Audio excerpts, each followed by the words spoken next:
sujet ne va pas de soi. Lorsqu'on a commencé, on a autorisé la captation, je ne vais pas dire le filmage, mais la captation des procès, pour l'histoire, Robert Badinter est intervenu en disant « Attention, la justice n'est pas et ne doit jamais être un spectacle ». Avec cette idée que la justice est de l'ordre du réel, ça ne peut pas être une fiction, et que si on fait de la justice un spectacle, nécessairement on la dénature, et à ce moment-là la justice sert à autre chose qu'à rendre la justice, et dans la pire des versions, elle est un outil de propagande. Bon, et donc ce sont les procès des tyrans déchus. Alors on est très content de voir un tyran déchu type Ceausescu, Saddam Hussein finir condamné à la peine de mort, mais malgré tout on ressent un certain malaise lorsqu'on voit les images de ces procès qui, à l'évidence, sont de faux procès. Et plus anciens, on a évidemment les procès staliniens et assimilés qui sont filmés, dont on peut voir par exemple les images, je pense au procès Slansky, en faisant un replay sur Arte, et c'est épouvantable. Voilà. Et donc on voit bien qu'ici le fait de filmer et donc de faire du procès un spectacle est le meilleur moyen de le dénaturer et d'en faire quelque chose, d'en faire une œuvre qui est tout sauf une œuvre, ou en tout cas un outil d'une propagande profondément nauséabonde. Et en même temps, on le sait, et c'est une chose assez évidente, la séquence du procès, et spécialement le procès le plus emblématique que sont les assises, a malgré tout tous les ingrédients d'un spectacle et même d'une tragédie, où on a l'unité de temps de lieu et d'action, on a le rituel, on a le caractère public qui est plus marqué en matière criminelle qu'en matière civile, bon, même si on peut y déroger, et il est évident que les émotions sont bienvenues pendant les assises, que ce soit celle de la victime, parce qu'il faut mesurer la souffrance, celle de l'accusé, pour voir quel est son degré de réaction par rapport à ce qui s'est passé,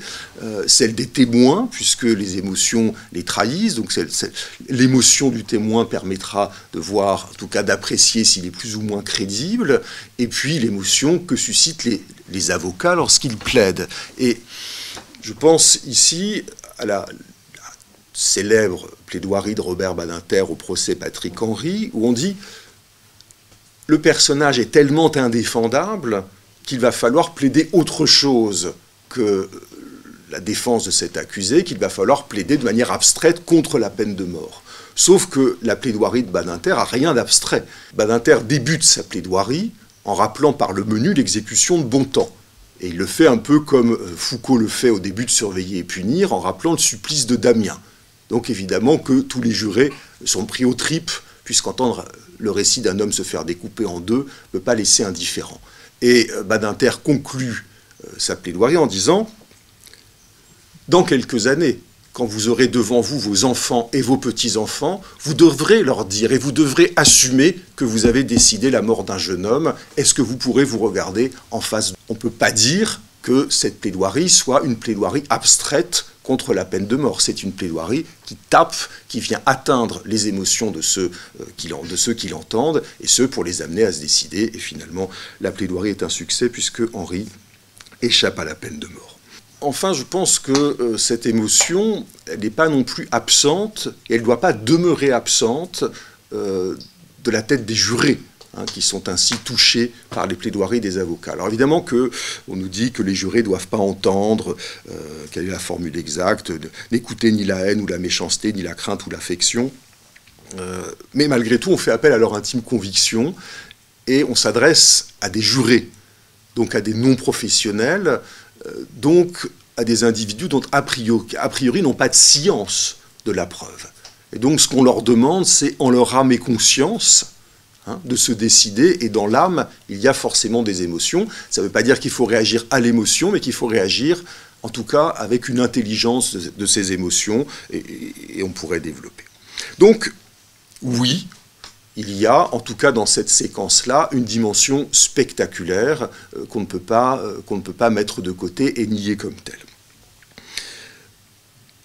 Alors, on dira encore, oui, mais malgré tout, c'est de la réalité, ce n'est pas de la fiction, et on revient toujours à cette formule, la justice ne peut pas être un spectacle. Et en même temps, je pense que ça n'est pas aussi simple, en ce sens que nous pouvons avoir des procès, je dirais, sans réalité, et en même temps, je dirais, une réalité sans procès. Je m'explique. Nous avons des procès dans lesquels, en fait, l'enjeu de réalité est quasiment inexistant.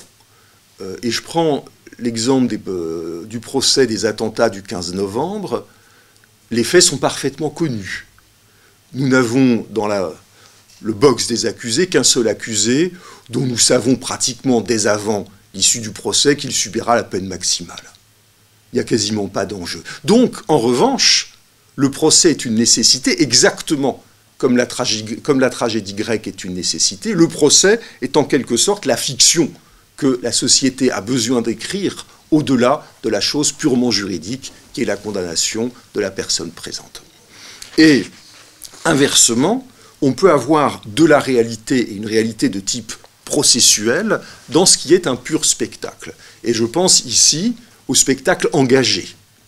Au spectacle engagé, c'est-à-dire au spectacle dans lequel l'auteur entend obtenir un résultat.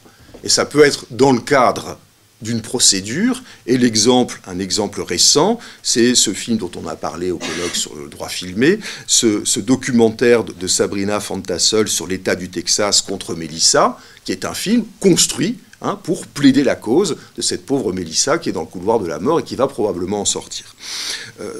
On peut utiliser la figure du procès pour défendre une cause. On peut penser à Erin Brockovich sur la question de l'environnement. Mais même au-delà de ça, en dehors de toute question directement juridique, le film engagé est un film qui s'appuie sur le ressort, enfin qui a pour ressort celui de la plaidoirie. Alors on plaide avec des images, mais on plaide.